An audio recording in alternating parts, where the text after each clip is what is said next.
Shamaa akkam nagaa jirtu ani Yoobsaan Abbabeeti. Yoobsaan miidiyaa YouTube chaanel laayik, sheer, kooment gochuu hin dagatinaa.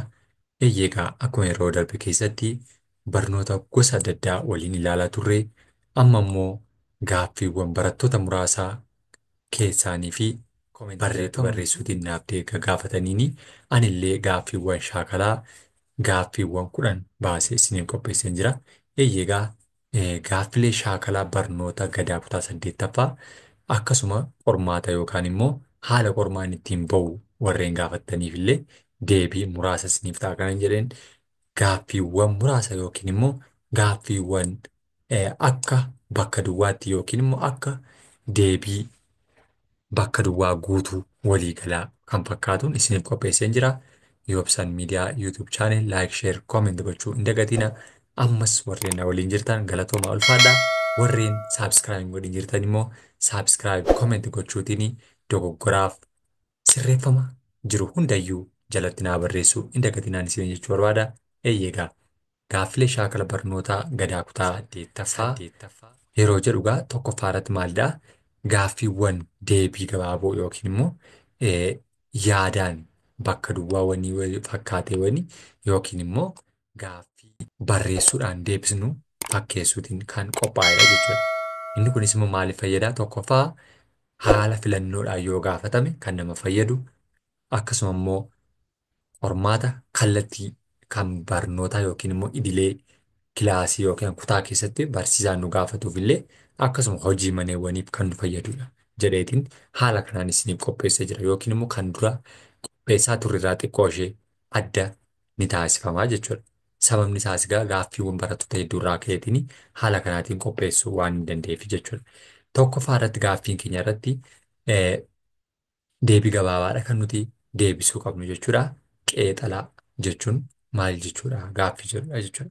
Egaa barnoota kutaa 8ffaa fi 7ffaa 6ffaa wal qabatanii jiranii jechuudha.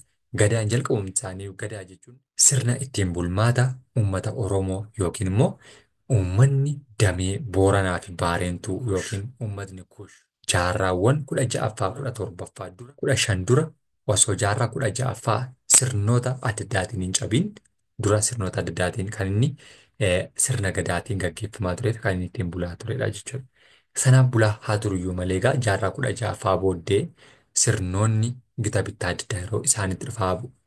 Isaan miidhaa dhufetti yookaan isaan cabsaa dhufetti sirnoonni kun bakka adda addaatti akkaataa isaaniitti hin beekamnee fi caban taasisaniiru jechuudha. Akkasumallee amantiiwwan adda addaa yeroo isaan dhufanii galanitti aadaawwan gadaadhaan beekaman yookiin immoo safuuf safeeffannaan sun hir'ataa yookiin immoo gadi bu'aa deemaniiru jechuudha.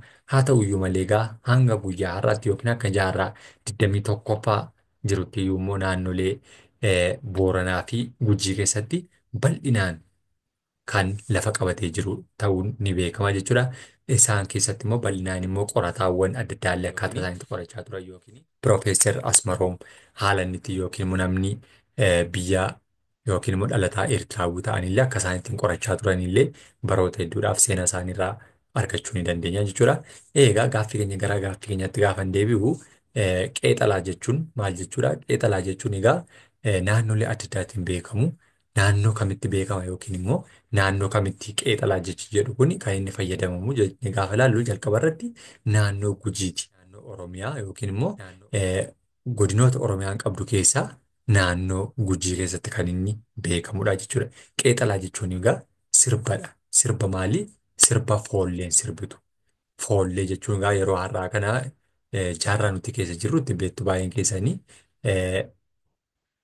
foollee kan jedhu kun yeroo tokko tokko baay'ee namaaf hin liqinfamu yookiin immoo haala adda addaatiin namoota fuudhanii jiran yookiin immoo namoota gosa adda addaatu foollee ofiin jedheetu yeroo isaan itti hiriirantu ni mul'ata. Haa ta'uyyuu malee egaa foolleen namoota fuudhin jiran yookiin immoo sirna kana keessatti walharkaa fuudhinsa baallii ta'uu danda'a, jila adda addaa ta'uu danda'a, yaa'a gadaa ta'uu danda'a.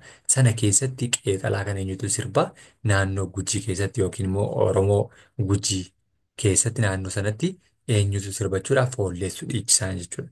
qeexalaa jedhama. Yookiin immoo sirbi isaan naannoo sanatti sirban eenyu sirbu foolleen sirbu dhiichisni sun qeexalaa jedhama jechuudha.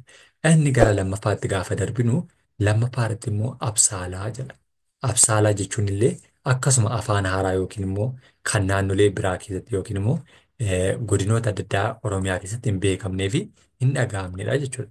Haa ta'uyyuu malee egaa absaalaa jechuun maal jechuudha yoo jenne ilaallu absaalaa jechuun immoo naannolee Oromoo Booranaa keessatti innis sirna mataa isa danda'een kan maaltu sirba jechuudha. Achitti illee kan foolleen sirbitudha. Absaalaa jechuun illee foolleetu sirba dhiichisa yookiin immoo sirba naannoo tokko tokko sirba yoo jenne dhiichisadha. Naannolee biraatti immoo ragada ta'uu danda'a. Naannoo biraatti gattumee ta'uu danda'a. Egaa baay'een isaanii naannoo biraatti immoo shaggooyyee ta'uu danda'a jechuudha. Inni kun yeroo biraatti kan deebinu ta'a. Ammaaf garuu absaala isa jedhu duwwaa deebisnee kan darbinu ta'a jechuudha. Absaala jechuun immoo sirna Oromoon Booranatti foolleen dhiichisanidha jechuudha. Oromoo eessaatti Oromoo Booranaa biratti foolleen kan isheen dhiichistu maal jedhama? Absaala jedhama jechuudha. Haala kanaatiin kan inni beekamudha. Gaaffiin sadaffaan kennaan gumaata dirqamaa yookiin immoo kennaan dirqamaa fi waliigalaa maal fa'i hunda barreessii kan jedhu. Eegaas keessatti kennaa gumaataa kan jennu kutaa meeqaffaarratti deemnee argachuu dandeenya yoo jenne kutaa torbaffaarratti bal'inaan argachuu dandeenya. Kutaa torbaffaa keessaa kan nuti argannu yoo ta'u egaa akkaataa qormaanni bahu yookiin immoo kutaan 8ffaa qormaanni isaa waliigala waan ta'eef haala kanaatiin kan inni qophaa'edha jechuudha. Kana kutaa torbaffaa guutummaa isaa dubbisuu hin dandeessu. Kunis immoo kennaawwan yookiin immoo kennaawwan Oromoon waliif kennu keessatti aadaa isaaf safuu isaa kan ittiin tiksatu lama qabaata. Tokkoffaan dirqama. Kennaa dirqama namni waliif laatu jechuudha. Sababni dirqama ta'uu fi akka namni tokko hin rakkanneef sabni tokko naannoo tokko keessatti maatiin tokko gaafa fuudhu, gaafa gaddaa, gaafa gammachuu, gaafa balaan isarra ga'e yookiin balaa manni isaa jalaa gubate yookiin balaan rakkoon isa mudate tokko hawaasni naannoo isaa jiru maal gochuudha jechuudha. Dirqama kan inni hawaasa kana dhaabuudhaaf, isa gargaaruudhaaf, isa deebisuudhaaf kan isa utubu kaattoo jedhama. Kaattoon kun dirqama hawaasni naannoo sana keessa jiru guutummaan nama rakkate sanaaf gumaachuu kaattoo jennaani. Kan waliigalaa gaafa jennu garuu kan waliigalaa maal faadha? Aannan daraaraa yookiin immoo buna. Buna yeroo jennu buna firees ija isaa ta'uu danda'a. Buna qalaa yookiin immoo dheedhii isaa ta'uu danda'a jechuudha. Horii gaanfaa kanneen akka horii gaanfaa gaafa jennu saawwan ta'uu danda'a, re'ee ta'uu danda'a, hoolaa ta'uu danda'a, lukkuu ta'uu danda'a jechuudha. Humna jechuun namni tokko gaafa jila gaggeeffatu maaltu ijaarama? Galmi qaachaa jedhamtu ni ijaaramti. Galma qaachaa jedhamu kana kan ijaaru daandii jilli irra deemu yookiin jaarsoliin irra deemani, gadamoojiin irra deemani kan ijaaru eenyudha jechuudha? Humna namaati jechuudha. Humnaan dhaqanii gargaaruu yookiin immoo yeroo ayyaanota adda addaa yeroo cidhaa naannoo yeroo har'aa kana gaafa sargisa jennu guyyaa sana hawaasa naannoo yookiin immoo ollaaf firatti yaa'ee ijaaraa jechuudha. Kana inni kun humnaa jedhama jechuudha. Inni kan biraa gosoota nyaataati. Gosoota nyaataa dhiyeessuu fi fedhiidhaan dhiyeessinaaf jechuudha. Dirqama hin qabnu jechuudha. Sababni isaa warreen kun tokkoffaa aannan daboo deebisuu yookiin immoo dabareedhaan kan waliif geeffamu daraaraa bunaa. Horii gaanfaa loon ta'uu danda'u, hoolaa ta'uu danda'u, lukkuu ta'uu danda'u jenneera, gaala ta'uu danda'u. Humna keenya ofii keenya tajaajilluuni. Gosoota nyaataa gaafa jennu immoo nyaatawwan qorii, caccabsaa, cumboo fi kanneen kana fakkaatan warreen sana gaafa jilli jiru jila jechuun keessummaan bakka adda addaatii dhufeera waan ta'eef jila sanarratti kan isaan ittiin maal godhan jechuudha. Nama sana deeggaranii yookiin immoo gumaacha laatanii fi inni kun warreen waliigalaa jennaanii jechuudha. Kanaaf kennaa gumaataa dirqamaa fi waliigalaa kanneen jedhaman warreen kanadha jechuudha. Warreen kun tokko tokko isaanii diinni ilaaluu dandeenya jechuudha. Kana keessatti wantoota baay'eetu jiraatu. Sababni isaa kan bakka kanatti argaman namoota hedduudha waan ta'eef kanneen akka jaarsa jedhamanii, abbaa duulaa, abbaa gadaa, warreen kaattoo ta'an yookiin immoo jaal'aawaa warreen jedhaman achitti ni argamu waan ta'eef sababni isaa immoo yaa'a hundatu bakka jilaa sanatti argama waan ta'eef warri jila dhufan sun immoo nama jila dhufaniif sana akka isaan beelaanii hin rakkisneef hin yaaddesneef akka hin dhiphanneef gargaarsawwan nama sanaaf taasifamudha jechuudha. Kanaaf gumaata yookiin immoo kennaawwan guyyaa sana kennaman illee warreen kana fakkaatu jechuudha. Inni arfaffaani gosoota irreechaa Oromoo gurguddoo lamaan barreessedha. Egaa asirratti gosoota irreechaa yeroo jennu irreechi dameewwan hedduu qabaatu. Guddoon bu'uura ta'an garuu meeqadha? Lama. Sababni isaan lama ta'aniif immoo asirratti tokko kan nuti ilaallu jalqaba bu'uura isaaniiti. Bu'uurri isaanii gurguddoo kan nuti jennu irreecha birraa fi irreecha arfaasaati. Irreecha birraa kan nuti jennu fulbaana onkololeessa sadaasa warreen sadan kun irreecha birraa jennaani. Irreecha arfaasaa kan jirtu jennu immoo ji'a torbaffaa saddeettaffaa fi haga waxabajjiitti jechuudha. Haga waxabajjiitti warreen jiran irreecha arfaasaa jedhamu. Warreen kun lamaan warreen bu'uuraati jechuudha. Fakkeenyaaf irreecha birraa kan nuti jennu irreecha guyyaa kana lamatu gaggeeffama. Irreecha maaliitu gaggeeffama?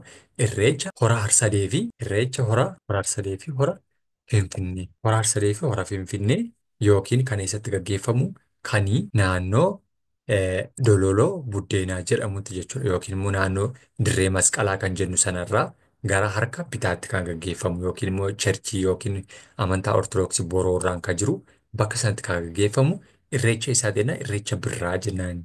Guyyaa tokko dursaa fi boodaan kan gaggeeffamu jechuudha. Guyyaa jalqabaa hora guyyaa qidaameera yookiin immoo sanbadduraa hora harsadee hora finfinnee gaggeeffama. Hora finfinnee taansee hora harsadee yookiin immoo bishooftuu gaggeeffama jechuudha. Inni kun irreecha birraa jennaani. Irreecha birraa kan nuti jennu yeroo birraa yookiin immoo ganna darbeetudha jechuudha. Ganna darbee maaltu ture? Dhoqqee ture. Dhoqqee rakkina adda addaa bishaan guutee kallattiiwwan caakkaa walitti duudanii hawaasni beela rakkina adda addaa keessa darbaa jechuudha ganna. Kana waaqa nu dabarsite, waaqa kana nu keessa nu baastee, nagaan nu geessite, ifa kee nu agarsiiste, birraan nu geessite, dheedheetu abaaboo fi marga qabateetu gara horaa kanaa dhaqee yookiin immoo waaqa isaa galateeffataa jechuudha. Tokkummaadhaan bakka inni itti dhaqudha jechuudha. Irreecha birraa jennaan. Irreecha arfaasaa inni nuti jennu immoo irreecha arfaasaa kun immoo yeroo ja'affaa, shanaffaa, arfaffaa maaltu jira? Bona jennaan. Yeroo bona jechuun yeroo itti margee goganii bakkeen hundiyyuu jiidhinni irraa badu yeroo burqituuwwan adda addaa goganitti yeroon kun arfan baay'ee yeroo ulfaataa jechuudha. Yeroo loon beelaan yerootti ibiddi bakkee adda addaatti caakkaa gubu yookiin daggala gubu irreecha arfaasaadhaaf qophiidha jechuudha. Yeroo sanatti irreecha arfaasaadhaaf maaltu jira? Yerootti qilleensa bubbisuu jalqabu, roobuudhaaf yeroo inni duumessaa'u jalqabu, yeroo hurriin jalqabu maal jedhee kadhata Oromoon? Bona aduukeedhaan osoo nu miidhiin,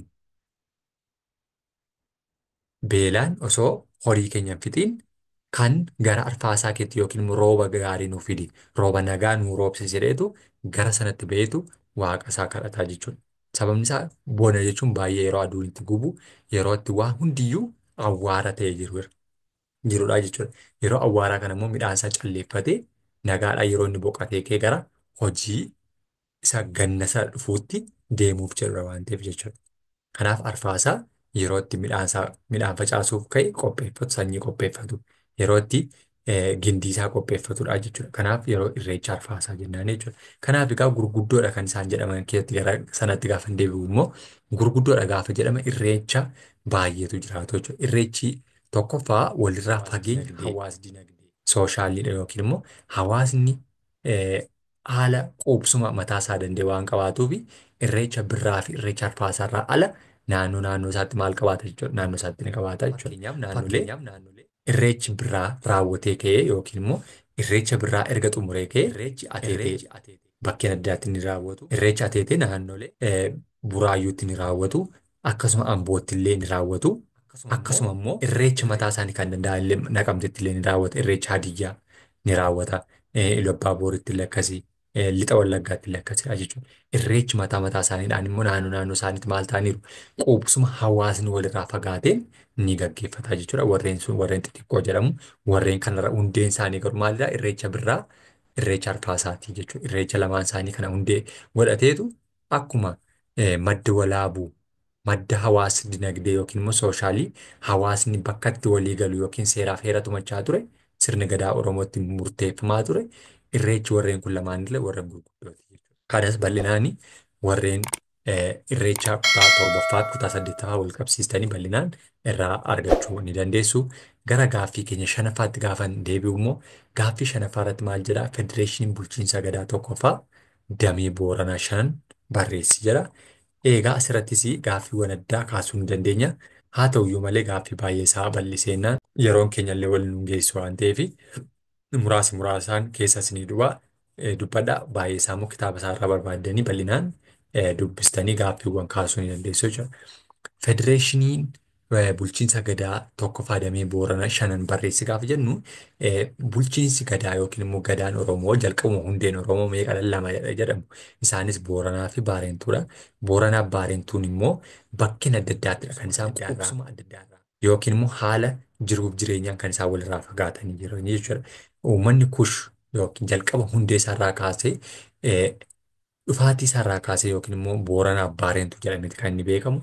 Bulchiinsa kana keessattidha kan inni wal hoogganaa ture. Hundeen isaa Booranaa fi Baarentuun immoo eessattidha?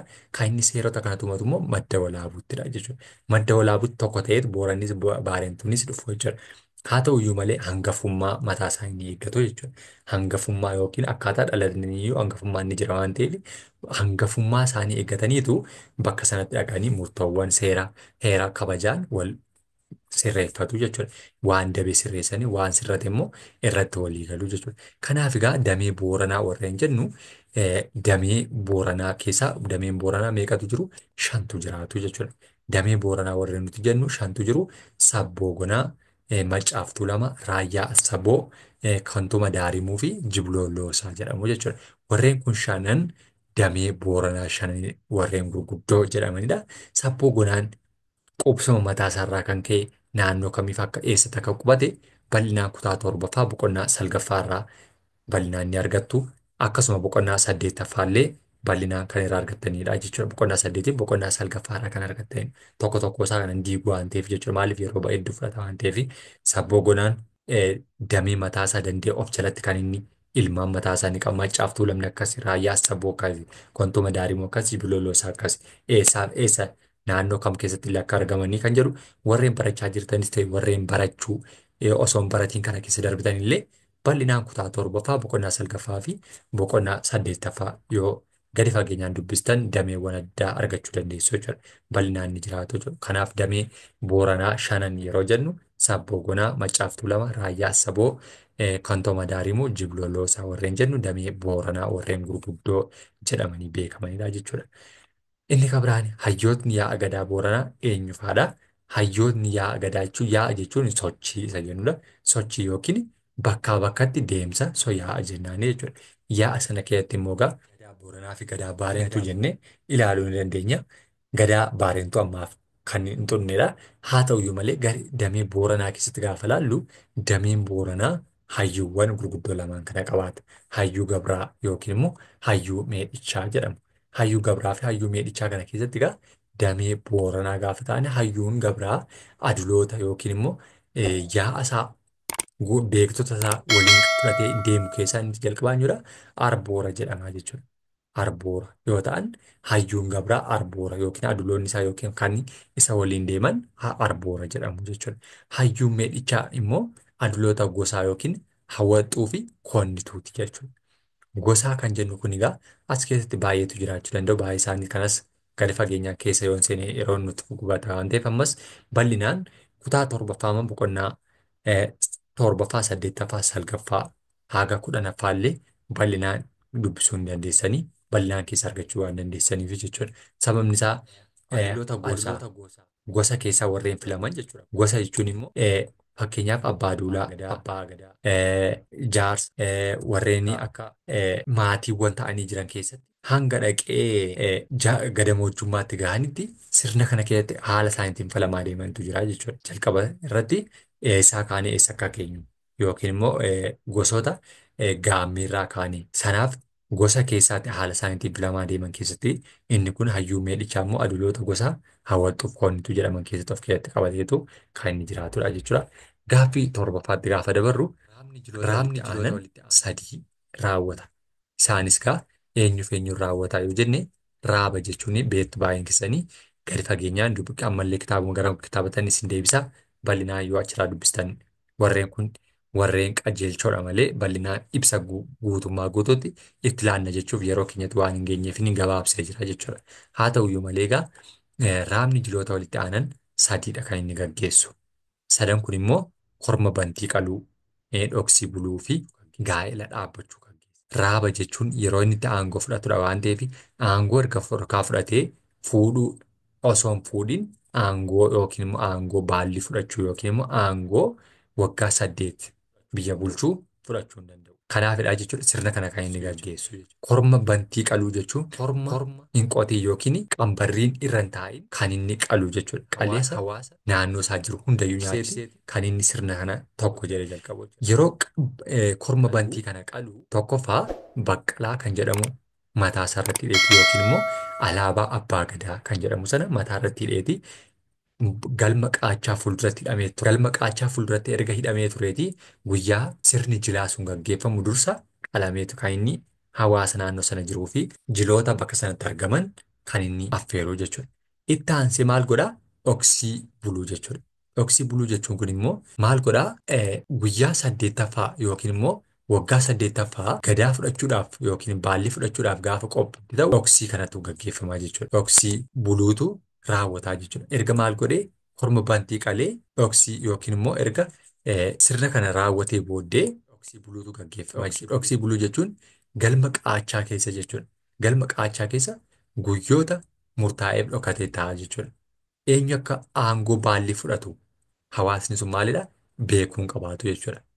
Akkasitti isa arguun qabanii jechuudha. Hanga gaafa baallii fudhatutti dhokateetu galma qaachaa sana keessa jiloota isaa yookiin immoo aduloota isa waliin jiranii wajjin kan inni turu jechuudha. Isaanis immoo warreen akka wal'aanaa fi waraana warreen jedhaman. Wal'aanaa fi kanneen warreen isa dorgomanii waliin illee haala sanaatiin achi keessa turaa jechuudha. Eegasii booddeedha kan inni sirna kana raawwatee fudhatee erga baallii galgala fardaan deemanii fudhatee booddee kan inni hawaasatti mul'atu jechuudha. Eebbaaf. Inni kabiraani gaa'ila dhaabbachuudha. Gaa'illi egaa achitti xiqqoo ishee wal darbeetti jira. Erga utuu dhoksii kana raawwatiin itoo korma bantiin qaliin iyyuu maal godhaa? Gaa'ila kan inni raawwatu jechuudha. Eega fuudhee booddeetti kan inni sirna kana raawwatu sirnoota kana lamaan walitti aananii jiran kan inni raawwatu gaa'ila dhaabbataa korma bantii qalaa dhoksii bulaa jechuudha. Erga dhoksii bulee kan inni baallii fudhatu jechuudha. Kanaan sirna kana raabni kan inni gaggeessu yookiin immoo sirna inni raawwatu keessatti ta'ee hin darbaa jechuudha. Inni kabiraanii 8ffaa irratti gaaffii nuti argannu doorii jechuun maal jechuudha?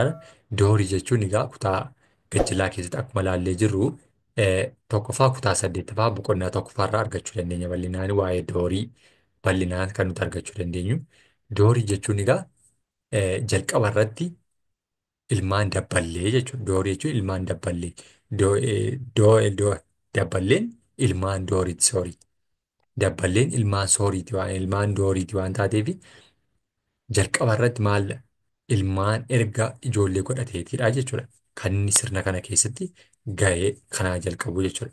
Kan inni erga kana ta'ee booddee kan inni sirna kana erga raawwatee doorii jechuun immoo jalqabumti maqaan isaa yookiin immoo hiikni isaa maalidha jechuudha. Tokkoffaa irratti doorii jechuun kaadhimamtoota. Kaadhimamtoota maalii? Gulantaa gadaatti taanutti baalli fudhachuuf qophiirra jiran jechuudha. Sababni isaa abbaa ijoollee abbaa eenyuuti? Abbaa dabballee ta'eera waan ta'eef jechuudha. Abbaa dabballee jechuun immoo ishee umurii waggaa 0 jalqabdee haga waggaa 8 jirtu dabballee. Dabballeen ijoollee eenyuuti? Ijoollee dooriiti jechuudha. Dooriin erga ijoollee godhatee gaa'ila raawwatee booddee ilmaan godhateera jechuudha. Dooriin maal qophiinsaa kaadhimamaadha jechuudha. Maal fudhachuu? Baallii fudhachuu. Baallii jechuun immoo mallattoo aangoo, mallattoo biyya bulchuu. Waggaa meeqa biyya bulchaa? Waggaa 8 biyya bulchaa jechuudha. Waggaa 8 erga biyya bulchee kunis waggaa 8 keessatti walakkaatti waggaa 4tti gamaggamni kan jedhan ni jiraatu. Isas bal'inaan dubbisanii bira geessuu dandeessu. Waggaa 4 gaafa inni fixu maal seeraan hojjechaa jira? Maal seeraan hojjechaa hin jiru? Dogoggora maal hojjechaa jira kan jedhu ni gamaggamama yookiin ni madaalamaa jechuudha. Kanaaf erga kana dura kan isaan fudhataa deeman fakkeenyaaf doottuu warreen jedhaman jalqaba irratti kan isaan fudhatan keessatti baatuma yookiin baatuu warreen jedhaman keessatti leenjiiwwan kallattiidhaan fi alkallattiidhaan isaan siyaasa irratti leenji'an, loltummaa irratti leenji'an, ni jiraata jechuudha. Inni erga sana raawwatanii booddeeti jechuudha. Kan isaan maal ta'an? Kan isaan gara dooriitti darbanii erga guddatanii doorii ta'anii waggaa 8tiif aangoo fudhachuudhaaf kaadhimamanii jechuudha. Fudhachuuf qophiirra jiran warreen sun maal jedhamu? Doorii jennaanii jechuudha. Inni kan biraan egaa bal'inaan ammallee kunis bal'inaan ibsataa gadi fageenyaan ibsaa waan hin jirree fi na of kolchaa bal'inaan baay'eesaa yeroo tunalaa baay'inaan deemaa yuutiin bal'inaan gadi fageenyaan dubbistanii bira ga'uudhaa fi akkasumallee gaaffiiwwan isinitti uumu fi dogoggora as keessatti uumamaa jiru yoo isin barreessaa deemtan ammallee bal'inaan irratti hojjechuuf illee nu mijata waan ta'eef jechuudha. Inni salgaffaan egaa akkuma jalqaba irra gubbaa irratti ilaallee ture federeeshinii bulchiinsa gadaa lammaffaa arganna jechuudha deebinee. Federeeshiniin bulchiinsa gadaa lammaffaa immoo eenyudha? Damee Baarentuu Arfan jechuudha. Dameen federeeshinii bulchiinsa gadaa Baarentuu immoo afurtu jiraatu jechuudha. Afur kun immoo egaa ammas asirrattis ibsa gahaa hin kennamu jechuudha asirratti illee. Tokkoffaa inni bal'atu waan ta'eef jechuudha. Sa'aatii hedduullee fudhachuu waan danda'anii fi dameen Baarentuu kunis egaa tokkoffaa irratti siikkomandoo shanan walloo ittuun baannaa afran qalloo jedhamaniitu ni beekamu jechuudha. Siikkomandoo eessatti argamu? Shanan walloo eessatti argamu? Ittuun baanaa eessatti argamu? Arfan qalloo eessatti argamu? Tokko tokkoon isaanii bakka argama isaanii federeeshinii isaaniitti jalatti gurmaa'anii jiran yookiin immoo haala quubsuma isaaniitiin odaa mataa isaanii akka isaan qaban naannoo kam akka isaan qubatanii jiran tokko tokko isaanii argachuu ni dandeenya jechuudha. Isaanii dubbisnee argachuu waan dandeenyuuf kanallee isaa argachuu dandeenya. Baarentuu kutaa torbaffaa boqonnaa torbaffaa boqonnaa torbaffaa 8ffaa fi 9ffaa boqonnaawwan sadan kana keessatti bal'inaan boqonnaa 8-9 keessatti kan lamaan isaaniitu guutummaa guututti kan inni ibsee jiru jechuudha. 8 fi 9 kana keessaa guutummaa isaanii argachuu kan dandeenyu ta'a jechuudha. Federeeshinii bulchiinsa gadaa jechuun egaa gadaan Oromoo silumaa jalqabni isaanii hundeen Oromoo Baarentuu fi Booranaa Baarentuu jenneerra waan ta'eef jechuudha. Booranaa Baarentuu jenneerra waan ta'eef Booranaa Baarentuu keessatti immoo dameewwan 5 fi dameewwan 4 qabaatu jechuudha. Baarentuun 5 qabaata. Booranni 5 qabaata. Baarentuun immoo 4 qabaa jechuudha. Kanaaf federeeshinii bulchiinsa gadaa lammaffaa jedhamanii beekamu isaan Baarentuu jalatti warreen hiramanidha jechuudha. Egaa inni 10ffaa fi inni xumuraa keenyaa immoo gaaffiiwwan muraasa kan nu haftu. Gaaffii 10ffaan immoo ardooti. Bakka maal itti gaggeeffamudha jettee gaafatti. Ardooti jechuun jalqabni ishee egaa afaan ishee xiqqoo ishee haaraa nama nuuf ta'uu danda'a. Ardooti jechuun bakka yookiin immoo bakka quubsuma hawaasni jiraatu yookiin immoo bakka itti hawaasni tokko naannoo tokko keessatti quubsuma mataa isaadhaan beekee ittiin wal gaggeessu yookiin ittiin bulu ardooti jedhamti jechuudha. Bakka maal ardooti kun immoo ardooti bakka jilli gadamoojjummaan itti gaggeeffamuu fi gadamoojjii mataatti buufatan keessaa isa hangafaati jechuudha. Naannoo 4-5tu jiru. Isaan keessaa bakka gadamoojjummaa jechuun gadaa fi moojii jechuudha. Gadaa jechuun jalqabumsa. Gadaa biyya lalla'u sira'aati yookiin immoo dimokiraasii jechuudha akka maarfaatti yookiin immoo sirna daangaa mataasaa yookiin immoo ittiin bulmaata mataasaa qabaatuu fi daangaa Oromoo hunda dhuunfatu yookiin immoo ittiin bulchuudhaaf gaggeeffamu gadaa jennaan. Gadamoojjummaa jechuun immoo gadaa fi moojii jechuudha. Gadaa kunoo kanaa kaasee jechuudha. Gadaa jechuun sirnadha. Sirna ittiin bulmaataa yookiin qajeelfama yookiin dambii ittiin bulmaata Oromoo yeroo ta'u, gadaa jechuun sirna daangeffama hin qabne uummanni kamiyyuu mirgaa dirqama isaa beekee ittiin bulu gadaa jedhama. Moojii yookiin immoo moojummaa jechuun immoo keessaa bahuu ala ta'uu yookiin immoo xumuruu isa jedhudha. Moojii yookiin hin beeku. Hin beeku. Maal hin beeku? Kana booddee ani hin beeku. Maal ta'eera? Fixadheera isa jedhu. Kanaaf gadamoojjummaa jechuun kanadha jechuudha. Gadaa fi moojii jechuun sirna kanarra ga'eera taanaan maal ta'eera jechuudha. Gadaan sirna kana keessaa bahee jechuudha.